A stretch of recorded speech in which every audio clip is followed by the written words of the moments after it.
Y bueno, a continuación vamos a disfrutar de un panel de discusión sobre las experiencias y lecciones aprendidas.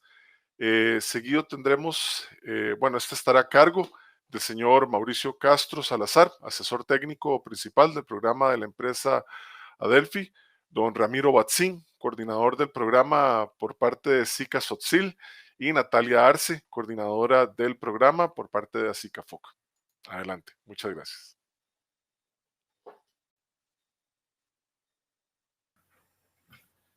Muchas gracias, Arthur. Y muchas gracias a todos los que están aquí presentes hoy en el taller. Muchas gracias de verdad por presentarse. Esperemos a los dos compañeros que se puedan conectar. Muy emocionada de ver tanta gente conectada. Recuerden que pueden hacer preguntas, comentarios en el chat. Aquí estaremos leyendo todos sus comentarios y todos sus aportes. Hola, Ramiro. Hola, Natalia, ¿cómo te va? Gusto saludarte. Saludos a todos, hermanos y hermanas. Qué bueno tenerlos acá en el evento.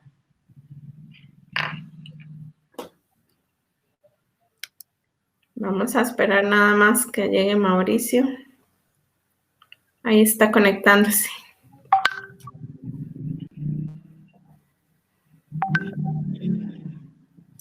Mauricio, no te escuchamos.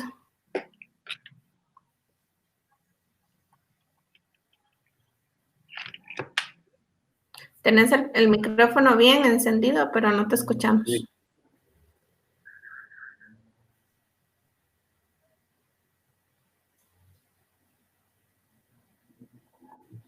¿Los audífonos serán? Desconectarlos de la computadora.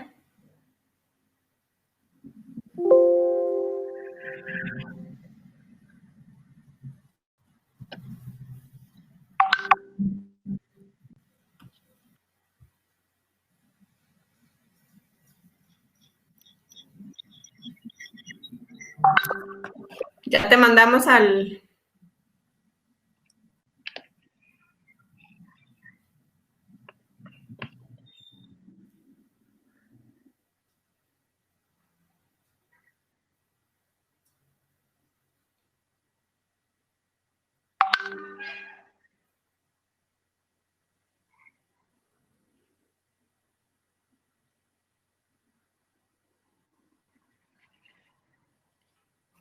ahorita tenés el... Ay, se nos fue. Bueno, mientras... Aquí está otra vez Mauricio. En este momento tenés el micrófono apagado. Hola. Ahora ya lo escuchamos. Hola, buenos días, perdón. Es que, a manera de justificación, es una cosa importante. Cuando uno usa Zoom, el micrófono es de una forma, cuando uno usa GoToMeeting es de otra forma, cuando uno usa Meetings es otra forma. Ahora tiene que quitarme los audífonos.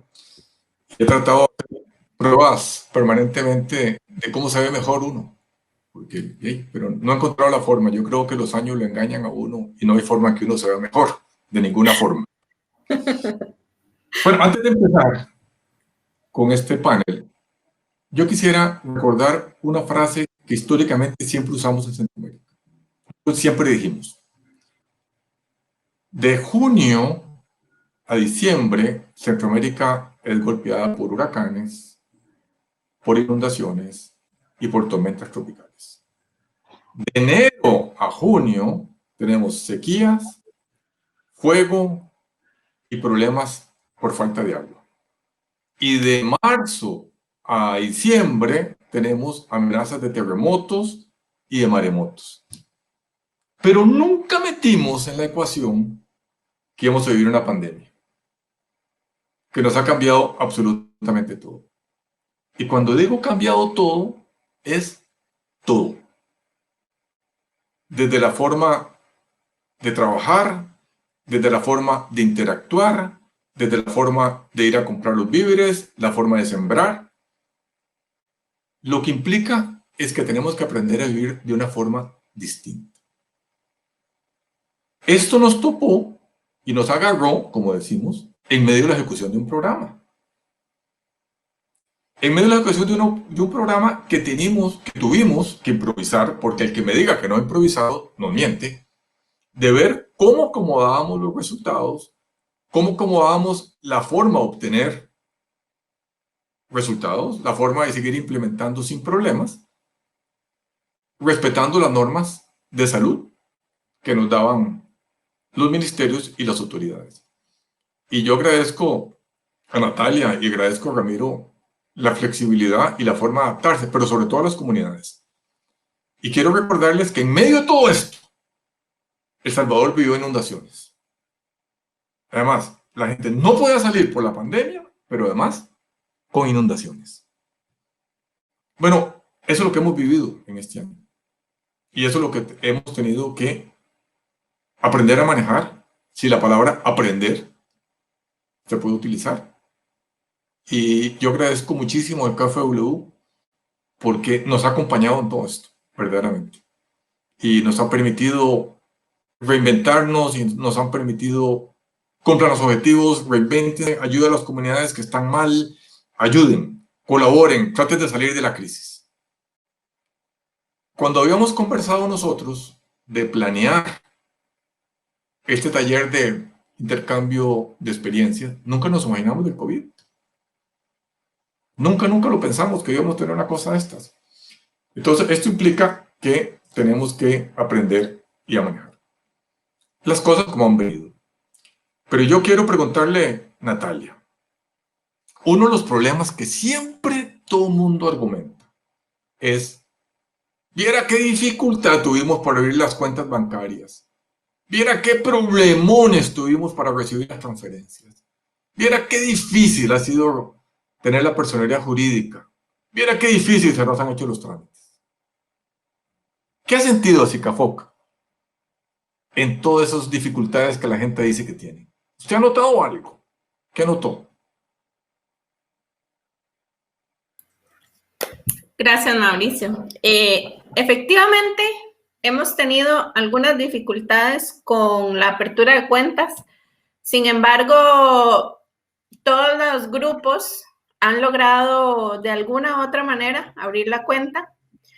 Creo que en todos los países han tenido algunos problemas de burocracia, que tienen que presentar muchos papeles, tienen que presentar los contratos de dónde se van de dónde vienen los fondos, pero todas las organizaciones han logrado abrir su cuenta bancaria y todas han logrado tener su personería jurídica. No es un proceso fácil, es un proceso que lleva su tiempo. En algunos casos han durado 1 o 2 meses, por lo que creo que siempre tenemos que estar preparados antes de iniciar un subproyecto. Las organizaciones tienen que estar preparadas para afrontar esta serie de papeles que van a pedir los bancos o que va a pedir el gobierno. Creo que también es muy diferente en cada país. En Centroamérica en general no está homologado cómo se hacen los procesos para abrir una cuenta bancaria. Es muy difícil saber qué te van a pedir, ya sea en El Salvador o en Honduras. En la mayoría de los casos, en los países te piden cosas diferentes, entonces hay que estar preparados con lo que sea que los países vayan a solicitar. Pero siempre se logra tener la cuenta bancaria. Lo que no se puede hacer, o lo que ha costado mucho más hacer, es tener cuentas bancarias exclusivas para una sola cosa. Usualmente, si ya la organización tiene su cuenta bancaria, abrir otra cuenta bancaria únicamente para un proyecto resulta muy complicado, ya que los bancos cuestionan mucho que por qué van a tener otra cuenta, si ya la tienen lista, si ya tienen su cuenta, si ya tienen su dinero en una cuenta. Abrir otra, eso sí es más complicado. Si el compañero Ramiro tiene alguna otra visión de cómo ha sido para ellos? Ramiro, antes de que hables, es importante que los que nos están viendo y escuchando tomen en cuenta una cosa. Este ejercicio nos sirve porque estamos elaborando el informe final del programa y tenemos un capítulo de lecciones aprendidas. Por eso queremos tener este doble propósito de compartir experiencias para que todos las oigamos y todos nos preparemos para el futuro, y también que nos sirva para el informe que estamos preparando. Don Ramiro, ¿usted qué dice? ¿Cómo les fue a SICA Tzotzil con esto? Bueno, antes de responder la pregunta, Mauricio y compañeros, agradecer por el espacio y por tener a todos conectados aquí en este taller de cierre que se vuelve clave, digamos, después de cuántos años de trabajo. Yo diría que el proyecto tardó 4 o 5 años, pero la negociación tardó también otros 4 o 5 años y ha sido un proceso interesante de trabajo. Agradecer a SICA y a los directivos, digamos, de SICA por el respaldo que le dieron a Tzotzil para entrar a este barco con ASICAFOC y poder funcionar. Veo ahí conectado a Francisco, a Chanté de SICAFOC, veo a Alberto, veo a Tata Félix, que también es parte de SICA, Ovidio y todo, a Vera, y estoy viendo a mucha gente conectada y realmente es un gusto verlos, estar aquí, aunque nos hubiera gustado estar en el taller, ¿verdad? Porque Jorge me llamó justo en el café y me dice, como tenemos que hablar, entonces platiquemos ahorita en el café, me dice, y me dio la llamadita. Pero respecto a la pregunta, precisamente Natalia le pegó al clavo, como decimos en Guatemala, en los temas que tenemos problemas. Digamos, uno era tener esa cuenta específica. Yo sé que hemos venido platicando con Mauricio, Natalia y con Arturo, que también estuvo en este proceso, y el banco en ningún lado dice que no se pueden abrir cuentas, pero a la hora que llegamos no nos permiten abrir la cuenta. Ya, eso es interesante verlo, porque a la hora de justificar y decir, mire, no puedo abrir la cuenta, me dicen, ¿y dónde están los documentos? ¿Por qué no? De hecho, nosotros tuvimos una situación en El Salvador, ¿sí? El proyecto tuvo que cerrarse, su proyecto, porque no logramos superar todo el tema, digamos, burocrático de la cuenta.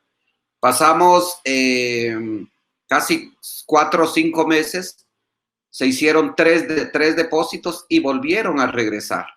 En una de ellas, el dinero se quedó casi un mes volando y no sabíamos si estaba en el Banco de El Salvador o en el Banco de Guatemala. Sí, los del Salvador preocupadísimos, nosotros igual, ¿verdad? Porque ahí en broma decíamos con los compañeros de su proyecto, ¿quién va a cargar con ese dinero si se pierde? Entonces yo le decía, nosotros ya se lo mandamos, y ellos me decían, nosotros no lo hemos recibido. Pero digamos, y eran los 9,500, sí. Realmente, digamos, y estuvimos haciendo ahorita de cierre del proyecto, cuestiones bancarias, digamos, de transferencias y todo eso, de tipos de cambio, y nos damos cuenta que no se pudo ejecutar el proyecto, ¿sí? Y nosotros tuvimos un gasto de más de $2,000, ¿sí? Por transferencias. Ya, entonces eso fue bastante difícil decirle a la comunidad, miren, no vamos a poder continuar, no vamos a poder hacerlo, precisamente por los temas burocráticos de banco. En segundo lugar, digamos, esta parte de los bancos, ¿sí? Y las partes legales lleva mucho tiempo. Digamos, actualizar una personería jurídica lleva hasta 3 o 4 meses, ¿sí? Y la legislación no está viendo, digamos, eso, cómo agilizar la situación de las personerías jurídicas, digamos, en estos casos. Se manda la papelería, tardamos 2 meses en que nos respondan y nos dicen, hace falta otro documento, hace falta otra fotocopia, debería de venir autenticada. Y entonces eso nos ha creado muchos problemas. Creo que el tema de la banca en Centroamérica va a tener que regularse tarde o temprano, porque no podemos, digamos, tener diferentes criterios. Una vez nos cobran $15, otra vez nos cobran $20, otra vez $30, entonces no sabemos cuánto realmente nos van a cobrar por cada desembolso. Una vez llega, en Panamá llega el siguiente día, después tarda 4 o 5 días, luego nos los regresan. En Costa Rica igual, en Guatemala, en El Salvador, digamos, está pasando lo mismo. Entonces no podemos planificar porque no le podemos decir al subproyecto, mire, el dinero le va a llegar mañana o le va a llegar en 4 o 5 días. Realmente no se puede, porque a veces platicaba yo con los de Panamá y les decía, les depositamos hoy en la mañana y decían, ya lo tenemos acreditado. Qué alegre, ¿verdad? Pero en veces me llamaban, me decían, no hemos recibido el dinero, ya lo mandamos hace 3, 4 días, ¿sí? Entonces, esas cosas, digamos, hay que superarlas. No está del lado nuestro, pero sí está del lado, digamos, de la integración centroamericana, le llamo yo, porque la banca ya no puede estar, digamos, funcionando para Panamá, para Costa Rica, para Guatemala. Para mí debe haber una banca regional. El otro situación que, y con esto finalizo, es un poco que uno llega al banco y le dicen a uno, hágalo por virtualmente, o ahí está el teléfono y vaya a llamar. A mí me pasó mucho. Yo iba al banco a querer aclarar situaciones y ahí en el banco me daban el teléfono para que yo hablara al call center, ¿sí? Estando en el banco. Ya, entonces le digo, yo mejor lo hubiera hecho desde mi casa, ¿sí? No me hubiera molestado en ir al banco. Entonces, estamos pasando a un modelo virtual donde no estamos acostumbrados, digamos, a usar ese modelo virtual y el banco no está, digamos, yo hago una transferencia virtual y luego en estos tiempos me pedían que todavía tenía que pasar mi representante legal a validar esa transferencia. Entonces, ¿para qué la hago virtual? Era mejor irnos al banco y hacerla directamente, pero son nuestras dificultades que hay que superar. Gracias. Bueno, podríamos resumir que no hubo problemas, digamos, por discriminación, que no hubo problemas, que en realidad los problemas presentados fueron por burocracia y por papeleo más allá de lo que uno... Eso pasa normalmente en nuestros bancos y en otros bancos en el mundo. Es una cosa que es importante. Otra de las cosas que siempre nos hemos planteado es,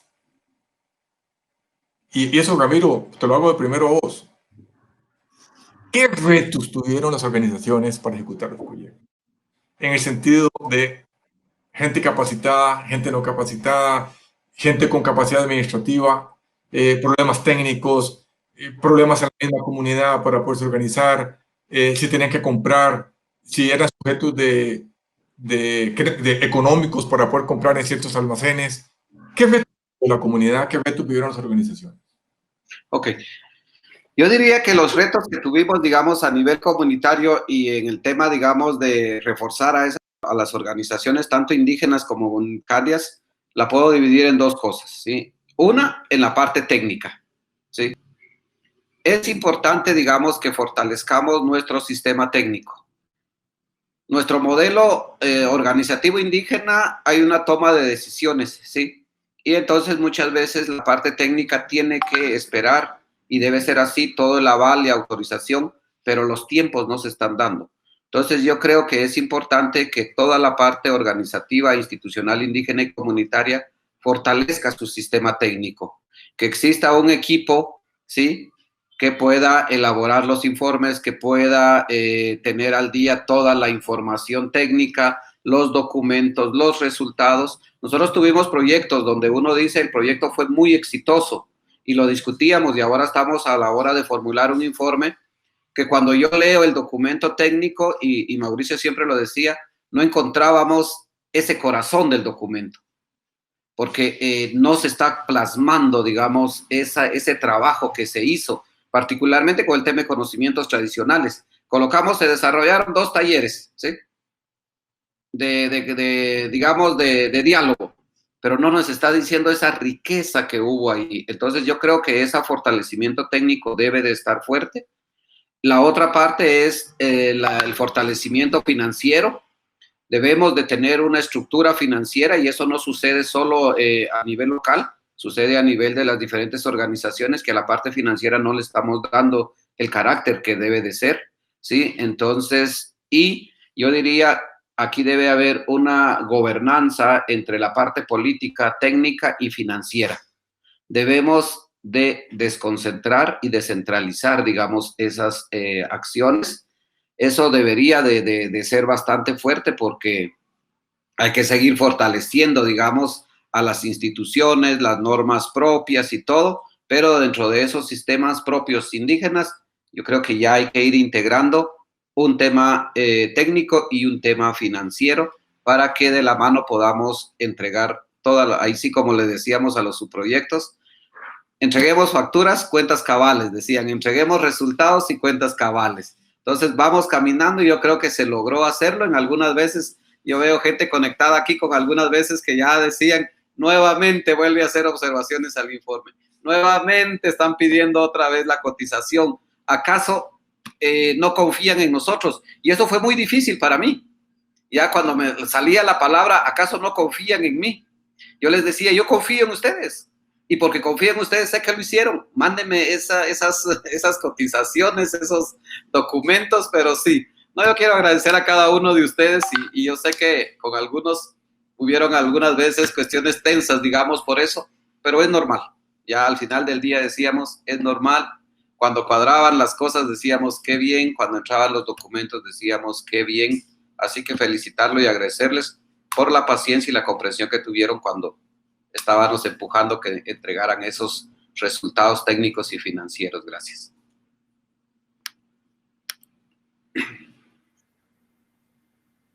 Doña Natalia, ¿usted qué dice? ¿Qué retos tuvieron las organizaciones? ¿Para mí o para Ramiro? No, para vos.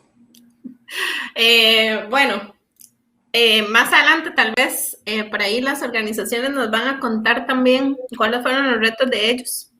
Nosotros lo estamos viendo desde nuestra perspectiva como coordinadores y estamos transmitiendo un poco lo que nos decían las comunidades. Creo que uno de los retos que tuvieron fue aprender a entender las normas que se utilizan para la ejecución de proyectos, porque no siempre son las mismas. Entonces, tuvieron retos a entender de cómo funciona la parte administrativa. Sin embargo, creo que con el tiempo y con el fortalecimiento de las organizaciones, esa brecha se puede ir cerrando, porque por medio de capacitaciones, al principio me decían, pero ya, aquí están las 3 cotizaciones. Ah, bueno, está bien, pero es que necesitamos que evalúen esas cotizaciones. Pero ¿cómo la evalúo? Bueno, les enseñamos cómo evaluarlas. Entonces, son unos pasos a que las organizaciones no están acostumbradas, pero que nosotros como ejecutores también tenemos que ir formando a las organizaciones y dejándolas fortalecidas para que eventualmente puedan ejecutar y puedan empezar a caminar un poco más por ellas mismas. Nos dimos cuenta que además de un reto, digamos, el reto de ir a cotizar por ellos mismos, a manejar su propio dinero, porque nosotros no les hacíamos las compras, sino que ellos mismos se empoderaban de sus fondos. Al principio la gente no les quería dar cotizaciones porque decían, bueno, me les voy a dar una cotización, pero no me van a comprar. Entonces, poco a poco los fuimos acompañando y ellos mismos se convirtieron en clientes de las pequeñas y medianas empresas de las comunidades, donde ya empezaron a hacer compras grandes. Los proyectos fueron desde 50,000 hasta 90,000 euros más o menos, y entonces ya la economía local empezó a verse fortalecida. Las organizaciones empezaron a ser clientes de las empresas, empezaron a comprar sus propios insumos. Uno de los retos también que yo vi es que hay organizaciones que tienen mucho que hacer, pero no tienen tierra o tienen problemas de invasión de tierras. Entonces, eso es una de las cosas que estuvimos tratando también de abordar por medio de los proyectos. Pero sí hay, en algunos casos, las personas pueden hacer proyectos, pero no tienen su tierra, la tienen arrendada o la tienen invadida, o bueno, eso también ha representado algún reto para las organizaciones. eventualmente sí quisiera que las mismas organizaciones nos contaran. Por ahí veo a Geodiso haciendo muchos comentarios. Quisiera que las demás organizaciones también por medio del chat nos pueden comentar también cuáles fueron sus retos desde su perspectiva. Y no, también todo lo que dijo Ramiro, estoy totalmente de acuerdo. Eso fue un gran reto, pero ya a estas alturas, cerrando, nos dimos cuenta que fueron retos que pudieron ser resueltos.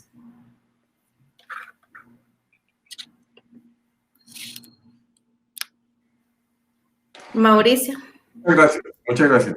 Vamos a ver, yo estaba pensando que a lo mejor, después de la primera pregunta, abrimos un espacio de diálogo con los colegas de las organizaciones para poder avanzar un poquito. Ramiro, si usted tuviera la oportunidad en estos momentos de reforzar y de tomar una decisión para reforzar organizaciones, para ejecutar proyectos de cooperación y el mismo accionar de la organización, ¿cuáles son las áreas en que usted reforzaría? Yo reforzaría la parte financiera, contable.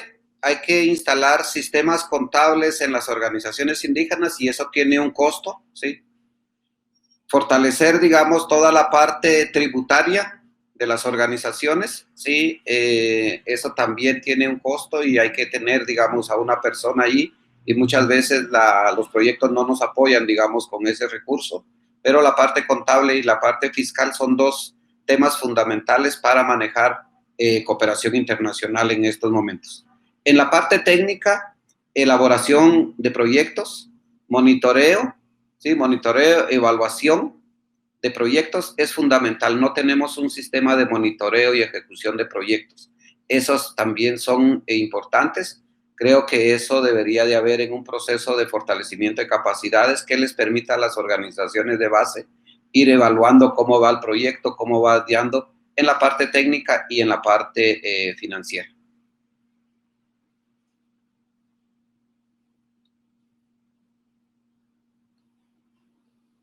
Natalia, ¿y usted? ¿Qué opina? ¿Cuáles son las que usted considera que se debe reforzar? Creo que estoy sin micrófono, ahora sí tengo micrófono. Bueno, yo creo que en las organizaciones hay que reforzar los nuevos liderazgos, hay que reforzar el cambio generacional.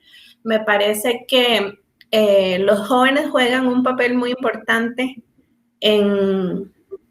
dentro de las organizaciones para que se dé este cambio y este relevo generacional, para que hayan nuevos liderazgos, incluyendo mucho también la participación de las mujeres, que en mi perspectiva y desde lo que he visto en muchas organizaciones, el papel de la mujer no es tan protagonista en algunas organizaciones, y creo que además de la participación de los jóvenes, tiene que empezar a haber mucha participación de mujeres. Por aquí Alejandro estaba preguntando anteriormente, y para que no se me pierda la pregunta, que dice que si los procesos deben comprender o ajustarse a las prácticas de las comunidades o al revés, si las comunidades deben apegarse a los procesos de los proyectos. Y esa es una pregunta súper interesante que a mí me gustaría que habláramos, porque efectivamente a veces desde la perspectiva de nuestro privilegio, ¿verdad? Que sabemos cómo hacer todo este asunto administrativo, pensamos que las organizaciones también pueden, pero ellos también tienen sus sistemas. Entonces creo que tiene que haber desde mi perspectiva, tiene que haber un balance entre lo que las organizaciones ya tienen establecido como sistemas y entre los sistemas que piden los proyectos.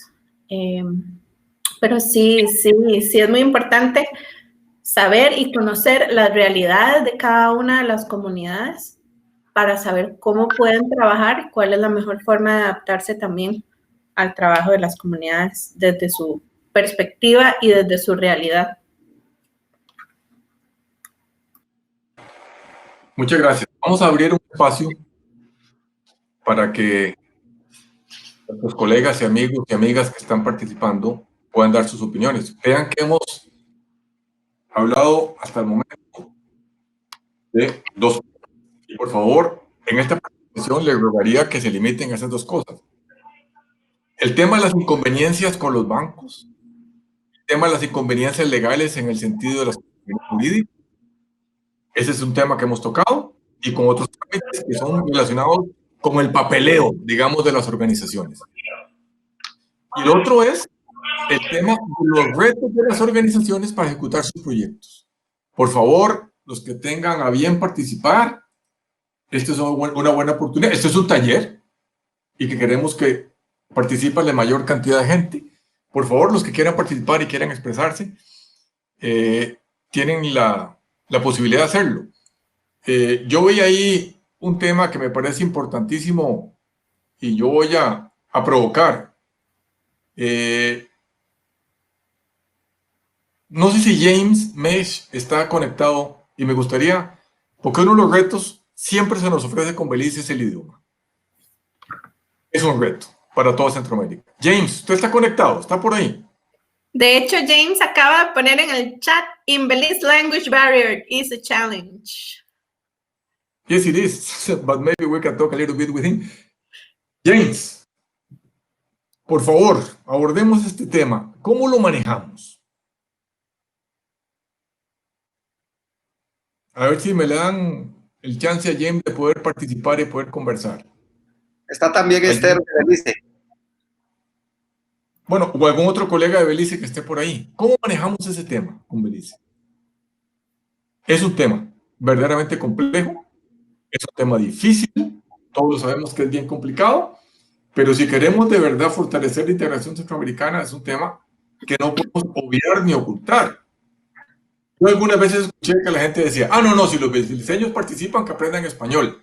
Y oí en Belice decir, si quieren que nosotros participemos, hablemos en inglés. Bueno, tenemos que encontrar la forma de podernos conciliar y conversar. No sé entonces si James... Bueno, eso es un tema. Natalia y Ramiro, ¿cómo lo manejaron ese tema? El tema del inglés. Bueno, primero voy a aclarar una cosa. En esta plataforma solo pueden estar hablando 4 personas a la vez y ya estamos los 4, incluyendo al moderador. Pero en cualquier momento, si le damos la palabra a alguno de nosotros saldrá por el momento. Hablaré con los muchachos para ver si lo podemos manejar así. Y si no, pueden escribir en el chat y nosotros podemos también leer lo que están escribiendo. Nosotros el idioma lo manejamos, bueno, yo no puedo hablar por Ramiro, pero sí, en mi caso, yo tuve que comunicarme siempre en inglés con los muchachos en Belice. Y si estábamos con alguien que no podía hablar inglés en Belice, pues siempre teníamos algún traductor con nosotros, especialmente el señor James, que nos jugaba el papel de traductor. Los técnicos en cada país, no solo en Belice, pero en Belice principalmente, los técnicos que tenemos locales en cada país juegan un papel súper importante porque ellos son nuestro canal de comunicación, porque a veces hay países que no hablan en inglés, pero hablan en salvadoreño y yo hablo en tico, y a veces esa comunicación también es como difícil, porque me pasaba que los salvadoreños le decían whisky al chayote, y cuando yo llegué al Salvador a decir chayote, todos me quedaron viendo como si estuviera hablando en otro idioma.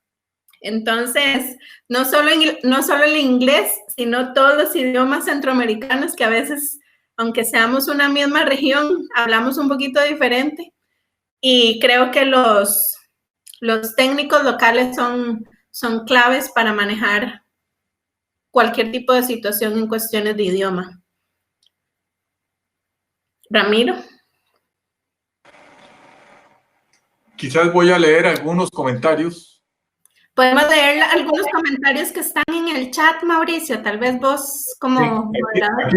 Aquí Esther Sánchez dice, para nosotros ha sido clave tener por lo menos una técnica que pueda manejar el Spanish, pero la verdad es que siempre es doble trabajo.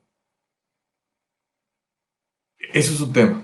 Y yo pienso que los diseños de los programas o proyectos que se realicen en Centroamérica es un tema que se tiene que contemplar y quizás no lo estamos haciendo adecuadamente. Tenemos que ver cómo incluirlo y tener que decir, hay que apartar algunos fondos para poder trabajar sobre este tema. Porque no es fácil, es un tema que siempre hemos tenido esa dificultad y posiblemente la hemos no obviado, pero siempre sabido que está ahí y no la hemos atendido como se merece. Me parece que es un tema. El otro tema que vi por aquí que me parece que es vital y creo que es una recomendación extraordinaria, que es que deberíamos tener un sitio puesto para estar recordando cómo se hacen los informes, cómo estar, cuando uno tiene duda, poder entrar inmediatamente y poder recapacitar y poder encontrar cómo solventar los problemas que hay. Me parece que eso es una buena recomendación, verdaderamente. Y todo el tema de la riqueza de conocimientos, dice Judicio, es un reto para la juventud, para que les sean transmitidos y a otros pueblos indígenas de la región. El intercambio es y debe darse, como esta que iniciamos. Muy bueno el taller, muchas gracias. Nosotros siempre hemos considerado en este programa que una de las cosas más importantes es compartir experiencias. De verdad que hemos considerado que no todo el mundo sabe de todo, que es importante poder compartir lo que estamos haciendo y que cada uno aprenda de los demás. Eso es un tema que hemos tratado de hacer permanentemente. Y de hecho, no es excusa, pero la verdad, en estos 6 meses últimos, de marzo para acá, habíamos planeado un montón de intercambios y de experiencias, pero la pandemia nos robó la vuelta y no nos permitió. Y me parece que eso ha sido un tema de lo que hemos fallado. Y creo que los próximos proyectos que vengan en la región, uno de los capítulos fundamentales que tienen que tener, y esto es importante y lo reafirmo, tienen que programar y diseñar el intercambio de experiencias cuando son proyectos regionales. De lo contrario, perdemos el espíritu de la regionalidad. Me parece que eso es vital, tener intercambios regionales. Vamos a pasar a otra pregunta. Entonces, Natalia, ¿cómo ha afectado el COVID a las organizaciones? ¿Qué ha pasado con el COVID? ¿Qué problemas han tenido? Bueno, al principio, nosotros, cuando esto nos agarró de repente, yo de hecho estaba llegando a Costa Rica antes de que empezara la pandemia en Costa Rica. Cuando esto nos agarró fuera de base. Yo creo que a todos no sabíamos qué hacer. Entonces, inmediatamente empezamos a pensar en cómo le estaba afectando a las comunidades y empezamos a hacer una encuesta local para ver cuáles habían sido los retos para las comunidades. Al principio, las comunidades indígenas, un 90% nos dijeron que no se habían visto afectadas. Sin embargo, conforme fue pasando el tiempo, fue avanzando la pandemia, empezamos a notar que las organizaciones ya se estaban empezando a contagiar de COVID y empezaron a tener problemas de salud. ¿Y cuáles fueron principalmente los problemas que tuvieron? Bueno, el primero fue que al principio, aunque no habían personas contagiadas ni enfermas, los gobiernos empezaron a tratar de contener el virus y empezaron a poner restricciones para la movilización. Entonces, las organizaciones no podían moverse para hacer sus compras, no podían moverse para hacer su agricultura, porque tal vez vivían en un lugar y tenían que moverse a otro para poder hacer el cultivo. No podían trabajar para tener ingresos. Entonces, al principio, la principal afectación fue económica, porque no podían trabajar, no podían moverse. Y ahí es donde tenemos que ir pensando en reforzar la seguridad y la autonomía alimentaria de las comunidades. Después, volvimos a hacer la encuesta y ya al día de hoy casi todas las comunidades ya fueron afectadas por el COVID. Evidentemente no podían quedarse sin salir, sin comer, sin moverse. Y eso también ha provocado pues que muchas comunidades también se vean imposibilitadas de salir porque tienen que cuidar a sus adultos mayores, tienen que cuidar a las personas que se enfermaron, líderes de las comunidades indígenas se han enfermado y han tenido problemas para enfrentar esa situación. Entonces, creo que sí, económica y en la parte económica y en la parte de salud se han visto bastante afectadas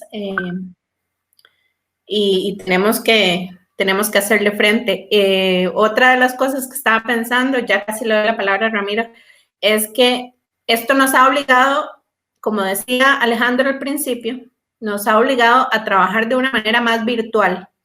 Y nos hemos dado cuenta de que existe una gran brecha digital en las comunidades, que necesitamos reforzar esa capacidad local para manejar la tecnología y poder adaptarnos a la nueva normalidad.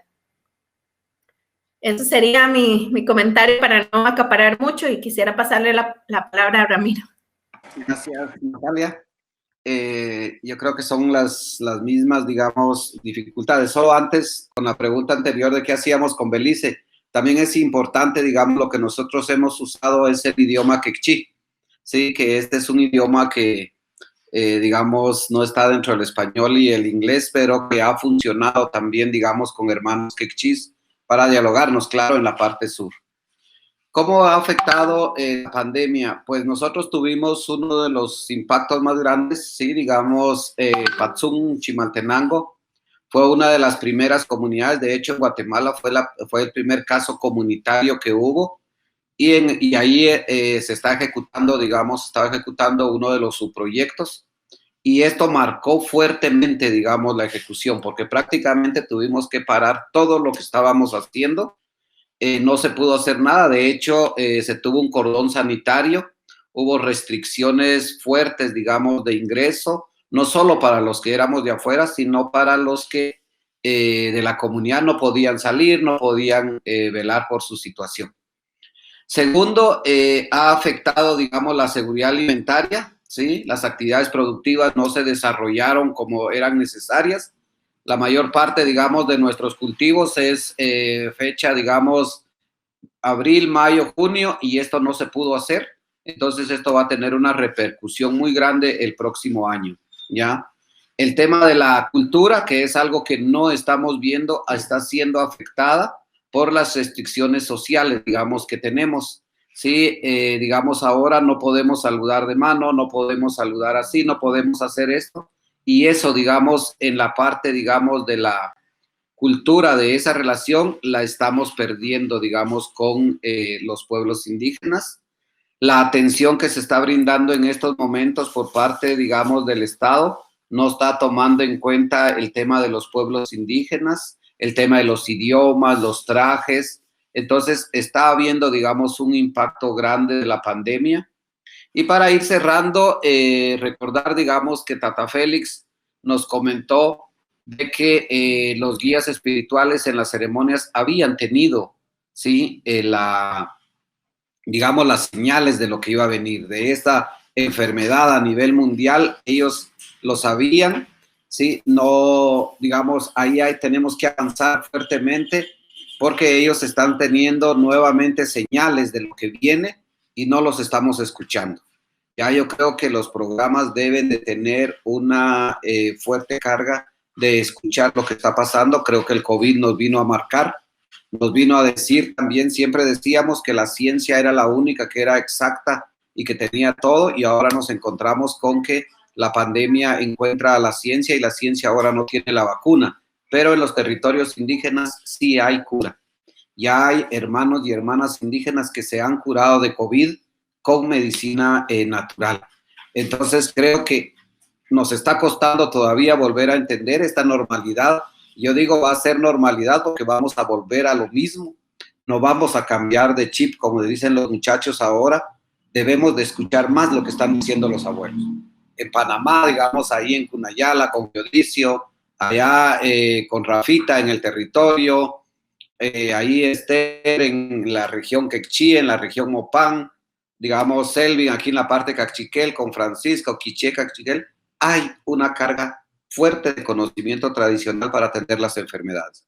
Pero igual, solo en el momento en que estaba fuerte y estuvimos en la crisis más dura, todos empezamos a ver la medicina natural, pero yo veo ahora que la línea viene descendiendo nuevamente y eso hay que tener cuidado. Gracias.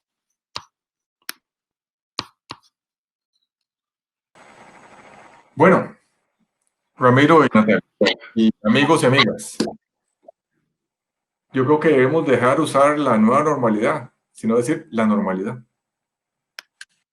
Y la normalidad y los días que vienen nos han obligado a cambiar. Y los que no han hecho tienen que aprender que tienen que cambiar.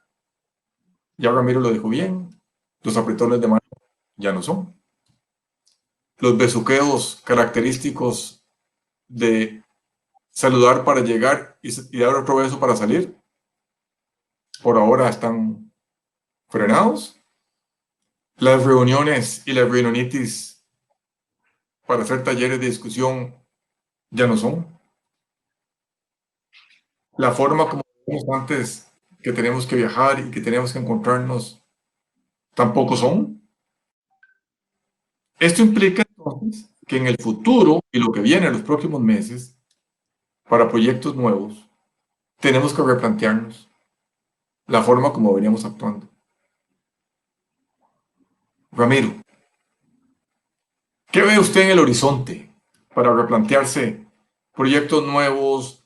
¿Qué cosas habrá que incluir en esta nueva normalidad? Porque ya no es nueva, repito, es la normalidad.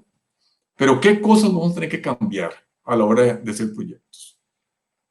En tu espíritu, por ejemplo, de Tzotzil, con las reuniones de consenso, en que todos nos veíamos, que todos nos damos la mano, esto ya no va a ser posible. Pero más, ¿qué otros temas tienen que meter ustedes en los proyectos? ¿Qué tienen que incluir adicionalmente en los proyectos? Yo pienso, y se lo dejo así como, cada proyecto va a tener que meter un componente de comida y seguridad alimentaria. Me parece que el golpe que recibimos nos dejó aprendidos. Y que si no tenemos alguna protección de comidas y cosas de este tipo, vamos a tener problemas. Nos dejó lección aprendida también que las reuniones como las hacíamos ya no son iguales, que tenemos que cambiarla. Nos dejó la experiencia de los idiomas. Nos deja también la experiencia de todos los trámites que hemos tenido. ¿Qué implica este cambio para el futuro que viene? ¿Qué implica? Conversemos sobre eso. Ok. Yo creo que algo que tenemos que colocar sí o sí en el tema de nuestros proyectos, digamos, es el tema del buen vivir. Ya. Ese Utkaslemal, digamos, que le llamamos en Cachiquel, ¿sí? Ese modelo de vida que tiene que llevar uno, todo el tema de la conservación con la madre naturaleza, pero ese respeto armonioso. No solo es conservar por conservar, sino es uso, manejo y conservación. 3 elementos claves, digamos, en un sistema de gestión indígena que debe de haber. El otro punto, que ya lo decía Mauricio y comparto, es el tema de la seguridad alimentaria. Todos nuestros proyectos tienen que tener esto. Y algo que nuestros proyectos no tenían, y ha sido una discusión fuerte en estos momentos, es la atención a la emergencia, ¿ya? Porque estamos pensando, digamos, qué va a pasar mañana, qué va a pasar pasado, pero tenemos hermanos indígenas, sí, que ayer, hoy y mañana no van a comer, ¿ya? ¿Qué hacemos en ese caso? ¿Ya? Digamos, nosotros aquí en la región hemos tenido, digamos, lluvias y vientos en estos días, y Francisco no me dejará mentir, ¿sí? Hay gente que se le acabó totalmente el maíz. En Patzum, ¿sí? La semana pasada el agua se llevó todo, literalmente todo. Entonces, ¿cómo atendemos la emergencia? Yo creo que eso no estamos preparados para atender una emergencia. ¿Cómo atender el día de mañana? Nosotros hemos estado apoyando, digamos, y el programa lo hizo, y gracias a KfW por permitir hacer eso. Digamos, de apoyar con semillas, apoyar con cosas hacia el futuro. Pero la gente cuando llegaba, incluso yo me recuerdo de alguien que dijo, esta semilla no sé si cultivarla para mañana o hacer la tortilla para hoy. ¿Ya? Eso es difícil, digamos, de encontrarnos con eso. Luego el tema de agua. Tenemos que trabajar el tema de agua urgentemente. ¿Sí? Hoy tenemos la pandemia, hoy tenemos la pobreza, hoy tenemos la discriminación, pero hoy, en la tarde, ya no tenemos agua. Entonces, cuidado con eso, porque eso va a afectar grandemente. ¿Y qué tenemos que hacer? Conservar los bosques. Ya, el programa estuvo en ese centro de conservar los bosques, de manejar el territorio. Ya, es momento de replantear los temas territoriales. Sí, yo siempre lo he dicho, no solo vamos a hablar del tema de derechos territoriales, sino cómo producir en el territorio, de cómo vivir en el territorio. Creo que esos son puntos claves que deben entrar en nuestros futuros proyectos. Gracias.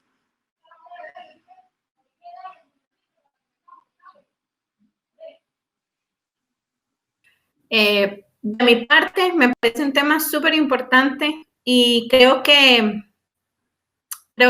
esto, yo quisiera que participara don Alberto, que conoce muy bien la región y que sabe muy bien este tema. Entonces, yo en este caso, voy a darle mi participación a don Alberto Chinchilla, que ya se está conectando.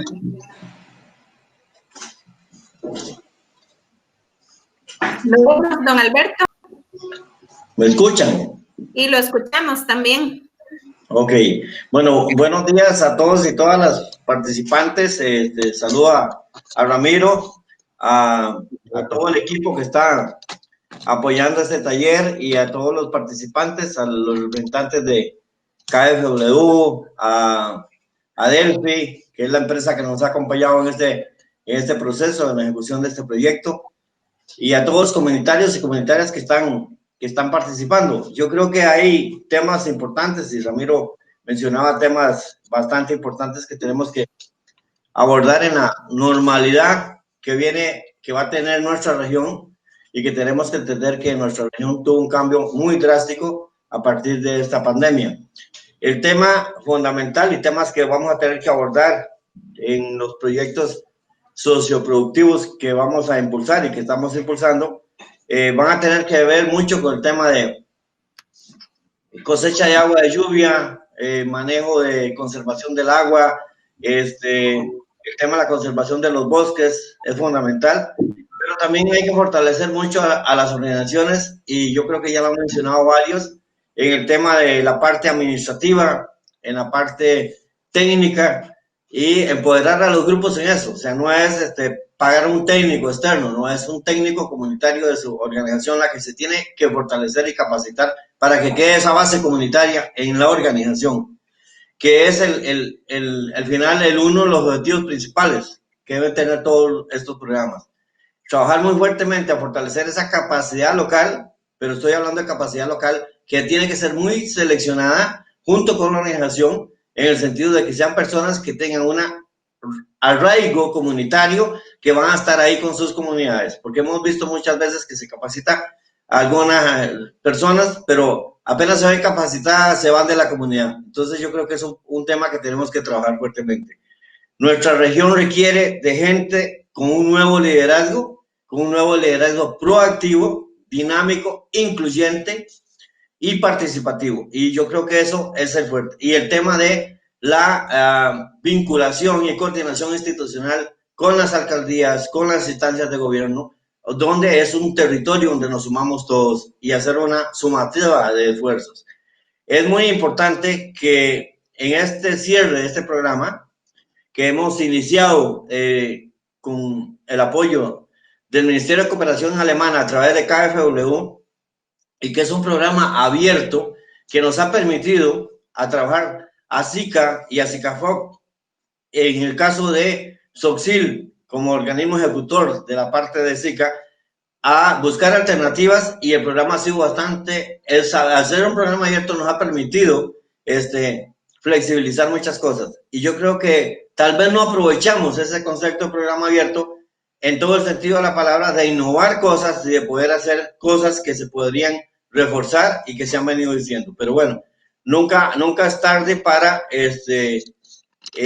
tomar en cuenta todas las retroalimentaciones que están haciendo llegar los participantes, que se van a hacer muy tomadas en cuenta, ya que este taller tiene un objetivo, que es compartir la experiencia, pero también evaluar el impacto que tiene el programa.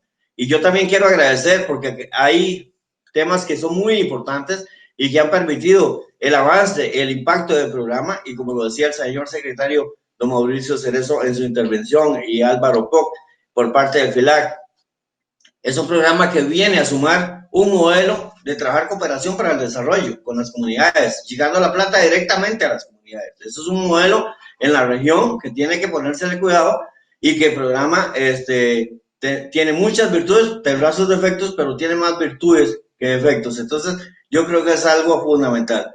Pero también aquí algo muy fundamental y en el éxito de la implementación de estos proyectos es la empresa que te acompañe, la empresa que te da la asesoría técnica.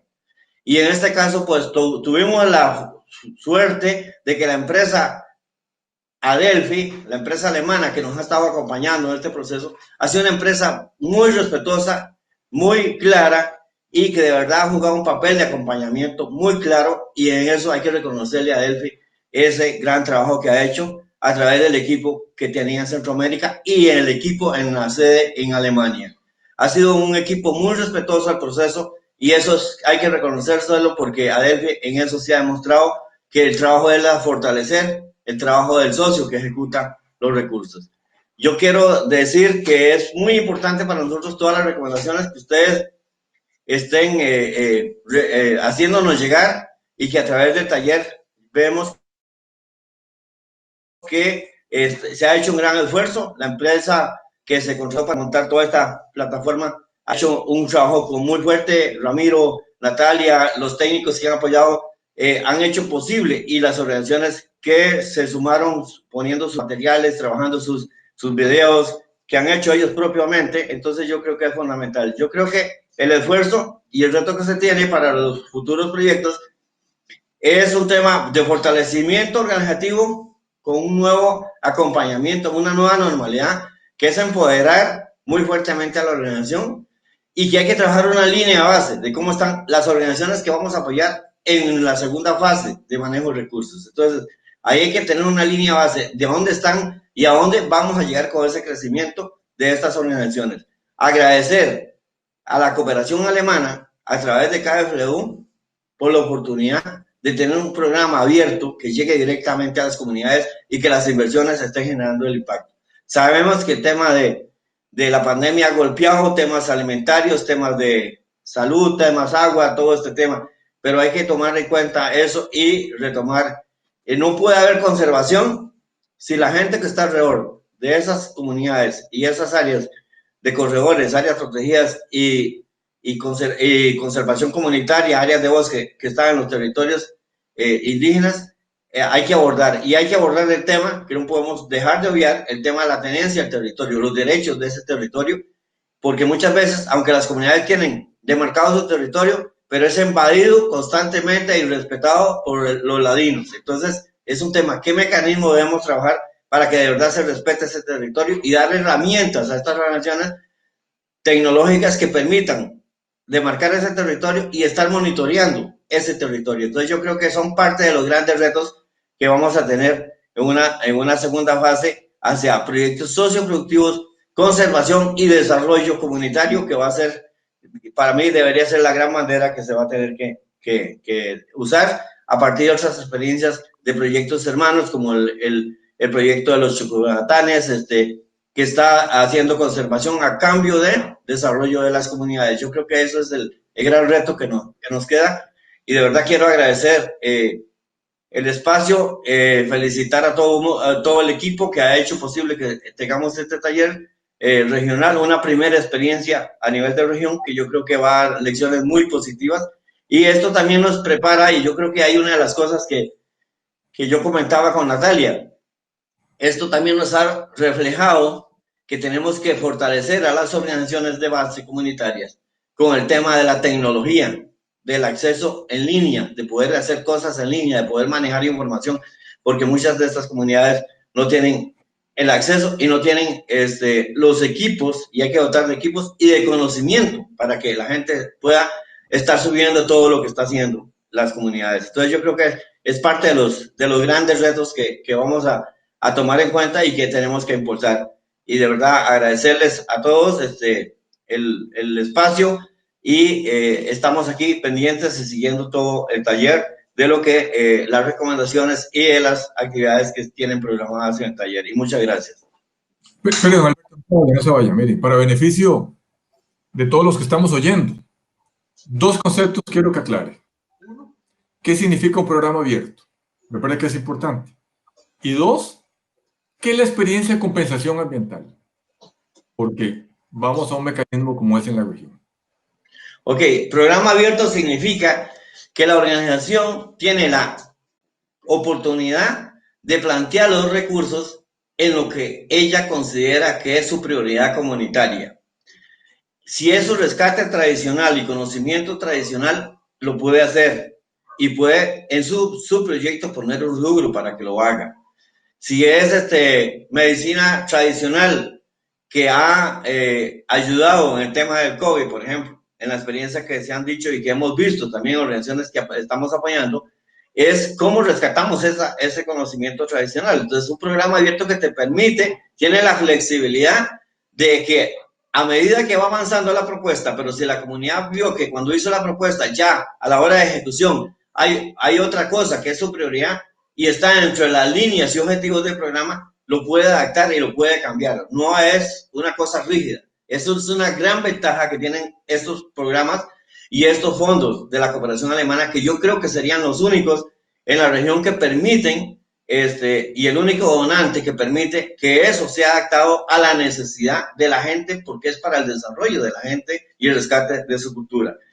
El otro programa, el otro tema de compensación de mecanismos de conservación para el desarrollo comunitario, lo vimos en los Chuquunatanes, con el proyecto también financiado por KfW, donde conservación a cambio de desarrollo comunitario, o sea, una comunidad conserva una área y a esa área se le asigna un porcentaje de recursos por esa conservación a cambio de el desarrollo de la comunidad. Y yo creo que en este caso estamos haciendo nosotros un pilotaje a partir de lo que vimos en los Chuquunatanes, en el caso de, gracias a Dios, con la comunidad PERS, donde una comunidad que con 27,000 hectáreas de su territorio con escritura, con grandes problemas de agua potable, o sea, no hay agua potable en esa comunidad. ¿Y qué decidimos con ellos? Llegamos a un acuerdo con la comunidad de que 5,000 hectáreas de esa comunidad, donde está la cuenca, donde nacen las aguas, poner un acueducto comunitario a cambio de que ellos van a conservar y seguir protegiendo esa área. Y hoy por hoy estamos en este momento instalando un acueducto potable con un valor de 130,000 a 140,000 euros con una contrapartida comunitaria muy fuerte de ellos.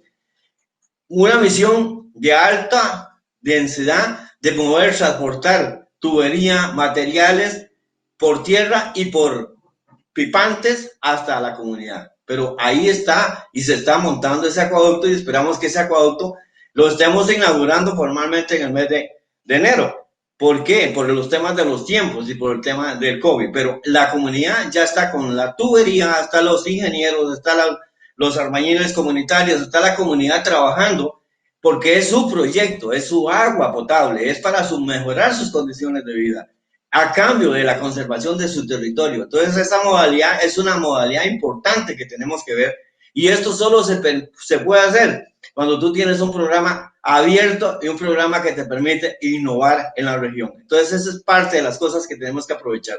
Y otra cosa que tenemos que aprovechar es que no son muchos los recursos que vendrán a la región más en estas condiciones. Y por lo tanto, tenemos que aprovechar esos recursos para que las comunidades se fortalezcan y en aquellas comunidades montar mecanismos de sostenibilidad de que las inversiones les permitan ir sosteniéndose en su esquema productivo, en su esquema de conservación. Entonces son parte de los retos hacia esa innovación que tenemos. La nueva normalidad requiere liderazgo con visión empresarial que no dé lucro, pero que no dé pérdida. Entonces ese es el tema, o sea, que sea recuperable, pero que sea estable y que mejoremos condiciones de vida de las comunidades. Y la participación de los jóvenes es fundamental aquí, los jóvenes y las mujeres, y hemos visto que grupos de mujeres bien organizados, fortalecidos, son muy sostenibles y son de largo plazo. Entonces es parte de las grandes cosas que tenemos que ir viendo en esta nueva normalidad.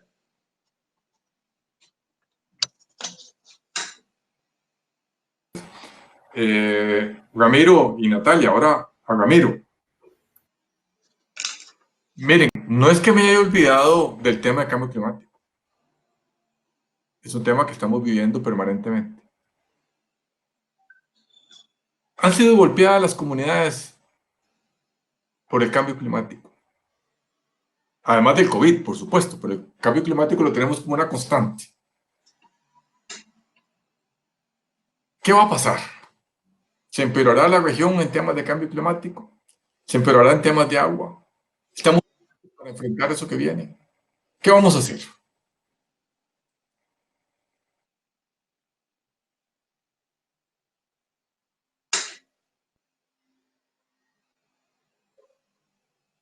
No, encenderlo.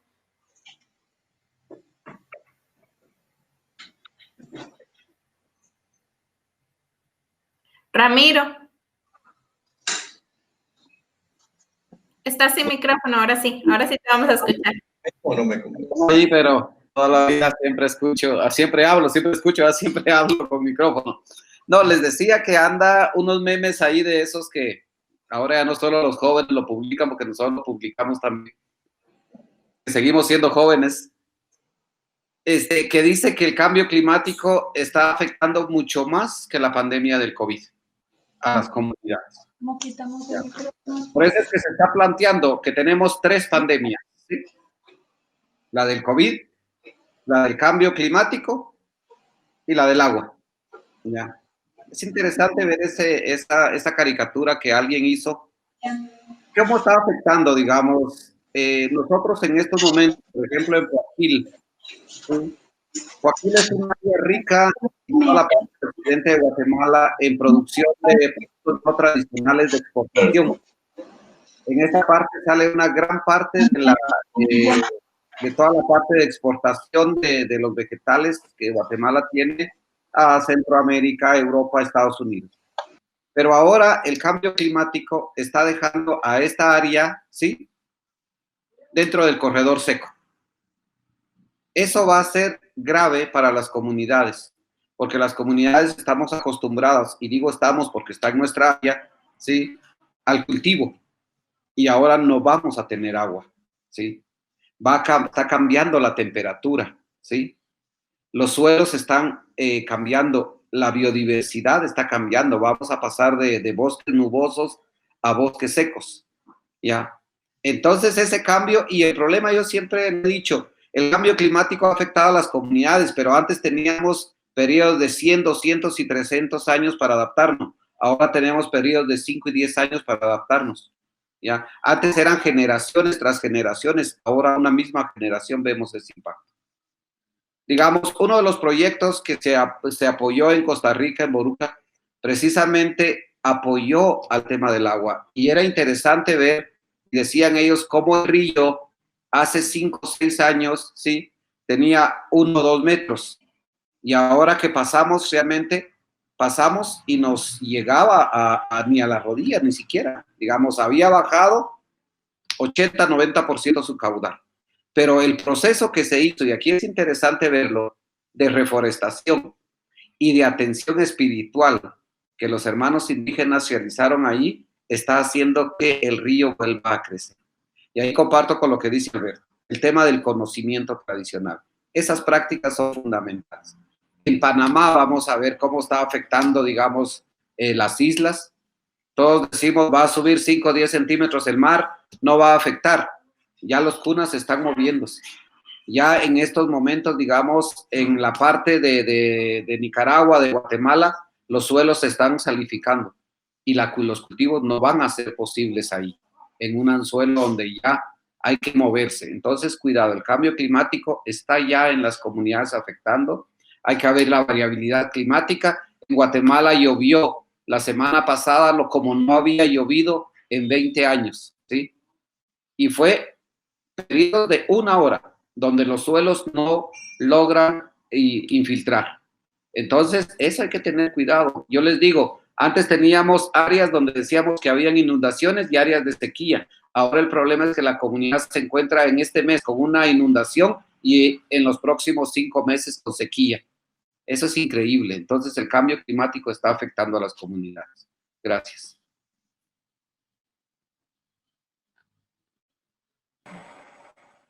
¿Cómo lo han vivido? ¿Cómo lo ven?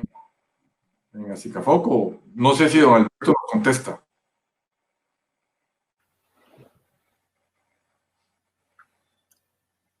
Don Alberto, tiene que encender el micrófono. Voy.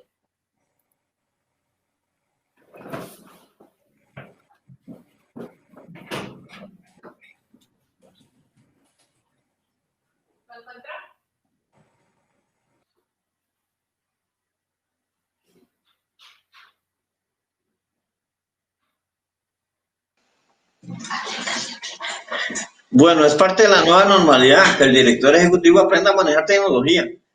Así que, el tema de cambio climático, sabemos que eso sigue golpeando a la región y está golpeando a nuestra región, y eso lo vemos muy claro. Y como lo decía el compañero Ramiro, en un día cae la cantidad de agua que debería caer en un mes, cae en un día. Eso hace fuentes grandes escurridizos de agua que se lleva cualquier situación en una finca o cualquier situación en una comunidad. Tenemos que trabajar el tema de cambio climático, claro, es un tema que no puede bajar de la agenda. El tema de cambio climático y adaptación con las comunidades, tenemos que seguir trabajando eso y hay que fortalecerlo porque ahora tenemos otra variante que es el tema de la pandemia y llevar esto en todos nuestros proyectos. Tenemos que trabajar el tema de medidas de adaptación al cambio climático y capacitar mucho a nuestra gente en ese tema.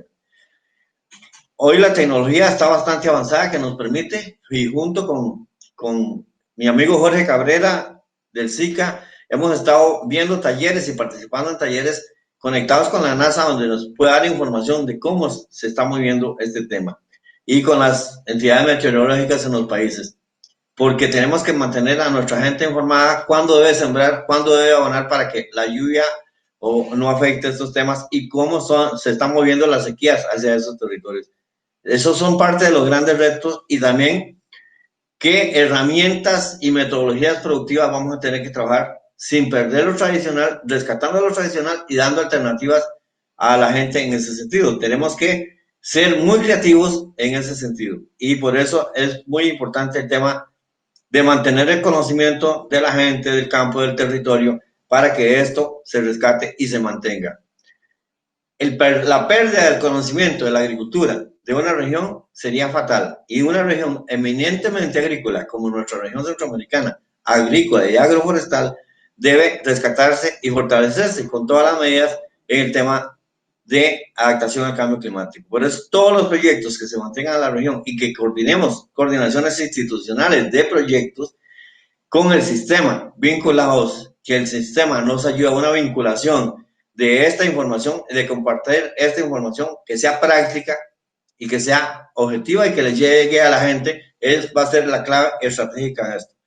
Sabemos que estamos enfrentando en una región con temas de sequías, temas de inundación y por lo tanto eso requiere de tener un abordaje, una discusión y yo creo que vamos a tener que usar mucho esta tecnología de las plataformas en línea para tener discusiones con expertos, con comunitarios y dotar a estas comunidades de herramientas de tecnología para que puedan estar informadas a tiempo y en tiempo real.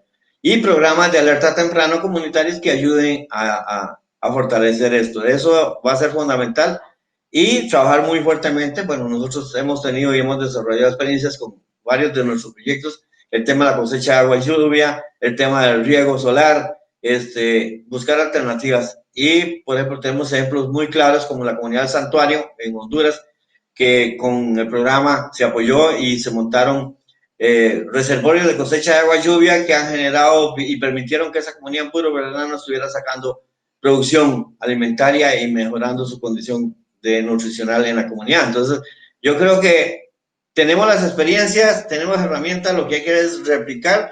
Y aquí, como lo decía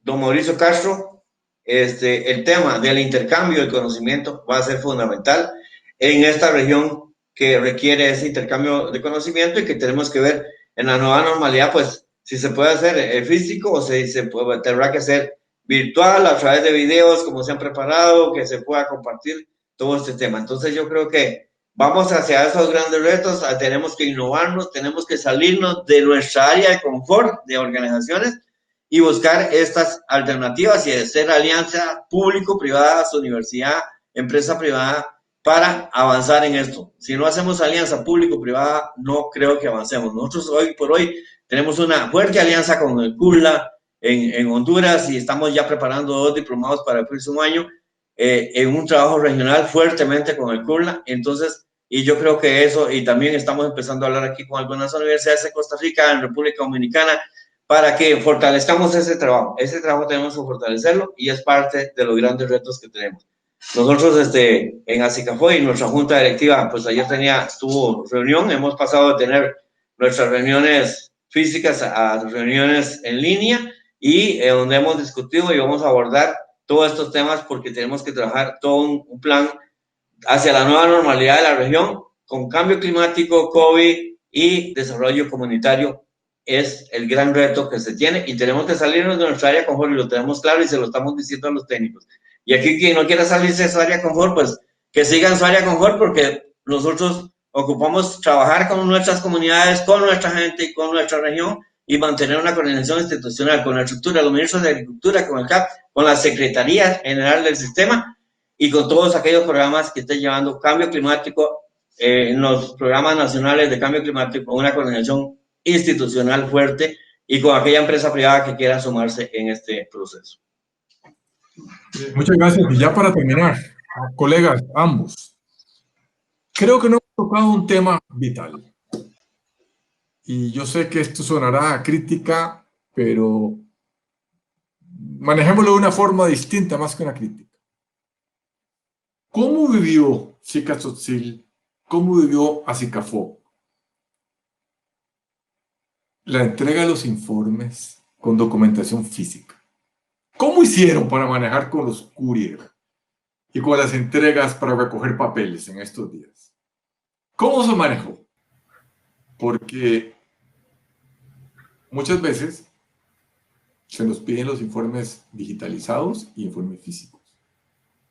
¿Qué pasó, Natalia? ¿Qué pasó, Ramiro? ¿Cómo hicimos? ¿Cómo hicieron? Creo que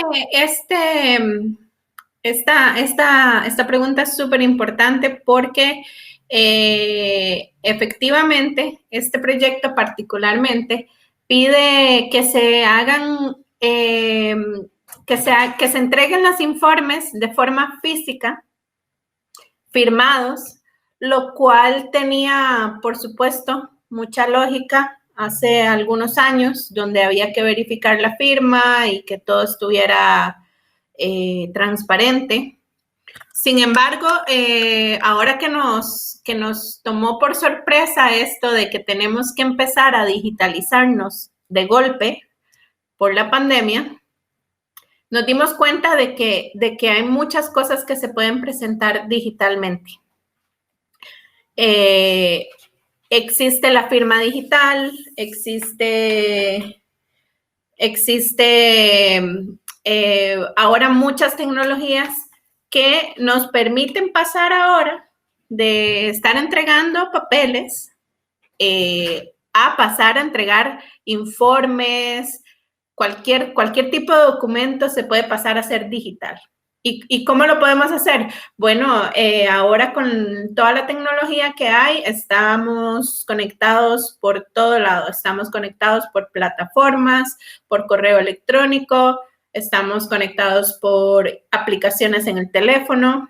Tenemos firmas digitales oficiales avaladas por los gobiernos que nos permiten poner la firma digital sabiendo que ninguna, es como una huella digital que no se puede falsificar.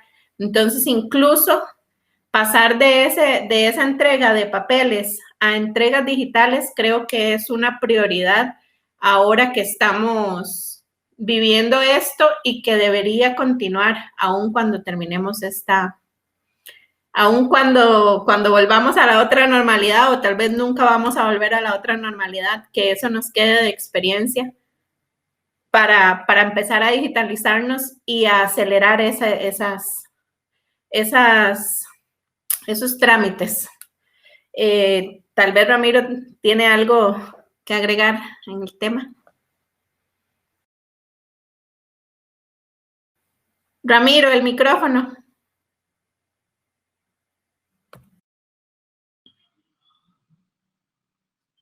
Ok. Automáticamente se me cierra, no sé qué le pasa a mi micrófono.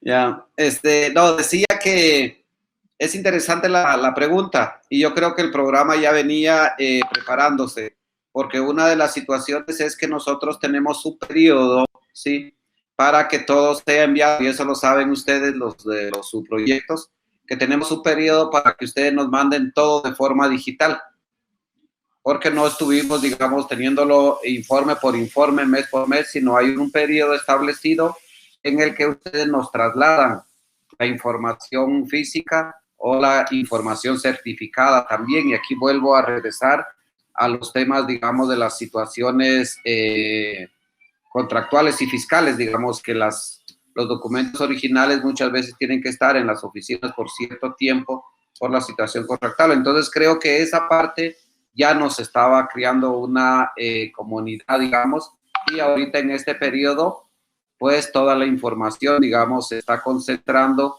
en un banco de datos, digamos, de forma virtual, que permitirá tener toda la información, tanto técnica como financiera, disponible en el momento, digamos. Gracias. Bueno, muchísimas gracias. Creo que concluimos este periodo de experiencias.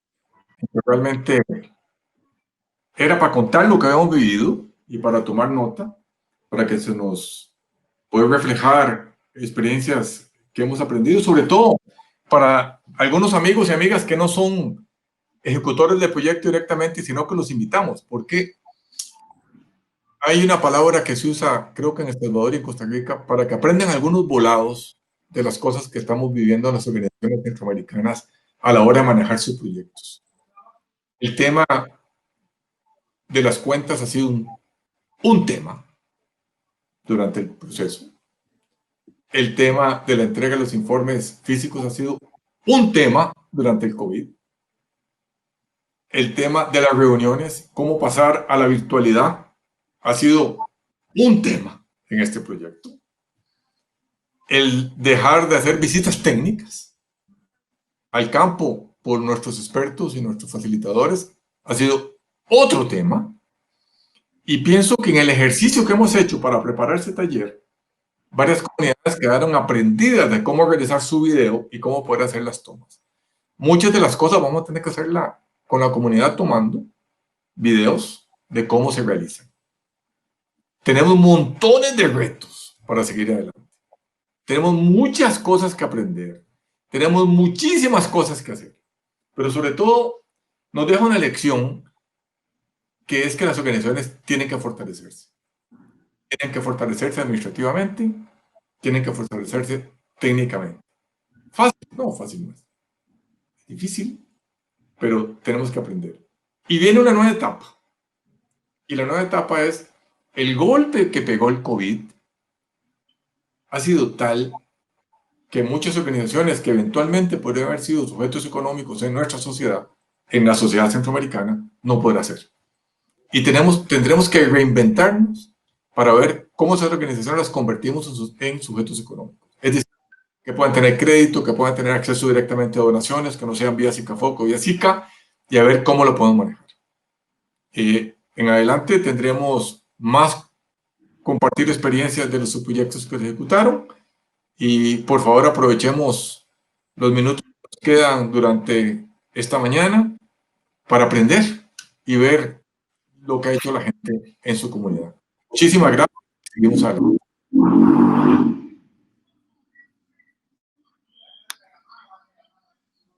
muchísimas gracias. Le doy la palabra ahora a Arthur, que nos va a contar cómo va a funcionar el resto del taller. Quiero darle la bienvenida al señor Roberto Navarro, que está conectado en este momento del KfW. Queremos que dé unas palabras, sin embargo, me dicen los compañeros que vamos a contactarlo para que pueda dar unas pequeñas palabras de bienvenida. Bienvenido, Roberto, y le paso la palabra a Arthur.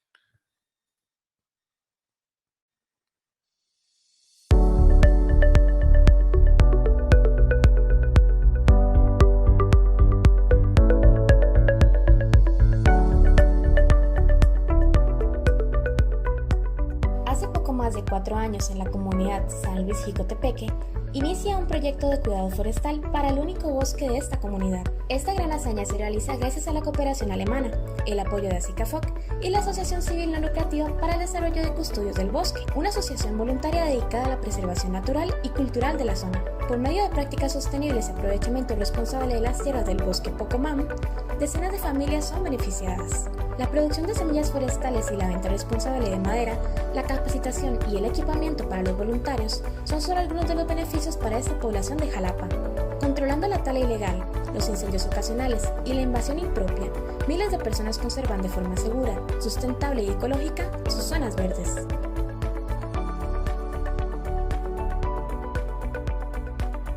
Porque la cultura y el amor por lo natural también pueden ser oportunidades de innovar con responsabilidad social.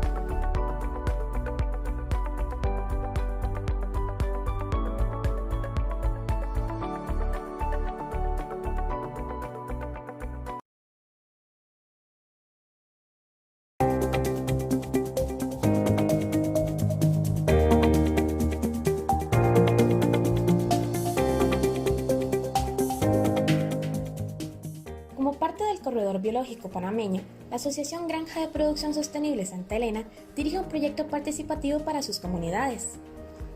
Con el objetivo de un mejor aprovechamiento de zonas verdes y producción agropecuaria responsable, esta iniciativa, que se desarrolla con fondos de la cooperación alemana y el apoyo de ASICAFOC, busca beneficiar a las poblaciones aledañas en el ámbito social, económico y ambiental. Impartir capacitaciones para la correcta reforestación, el cuidado de la flora forestal, y la implementación de talleres para la producción avícola, hortícola y frutal, así como la siembra de granos y desarrollo de ganadería responsable, son solo algunas de las actividades que este subproyecto ofrece.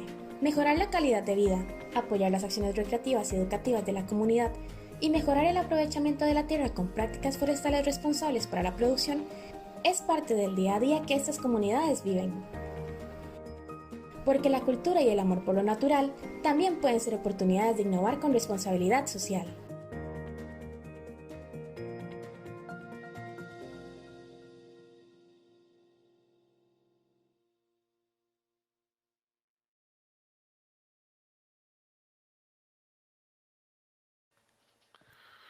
Bueno, acabamos de ver 2 videos más de las actividades que desarrollan los subproyectos en la región.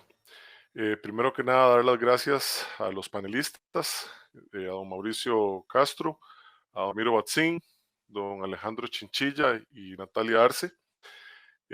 Súper interesante, de verdad. Creo que después de este panel de discusión vamos a tener muchísimos insumos que podemos utilizar durante el FODA que vamos a realizar. Nos alegra muchísimo y queremos darle las gracias a todas las personas que han estado participando en el chat de manera tan activa. Realmente brinda todavía mayor contenido que podemos utilizar para el resto del taller, tanto hoy como el día de mañana.